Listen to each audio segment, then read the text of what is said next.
Hello and welcome everyone. In today's video, I will show you how to unmatch someone on Tinder.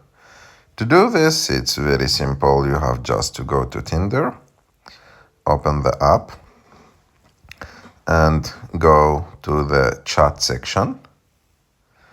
And after that, to unmatch someone, you have just to go and open the conversation between both of you, or go to any one of your new matches.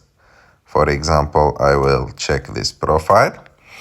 After that, you have to click on the three dots on the top right of the screen. And as you can see here, there is Unmatch option, the first one. Click on it, and it will ask you, would you like to unmatch? This cannot be undone. If you want to unmatch, you have to click on yes, unmatch. And that's it. I hope that you like this video. If you like this video, don't forget to subscribe to our channel to like this video. If you have any question, don't forget to put it in the comment section, and see you in the next video.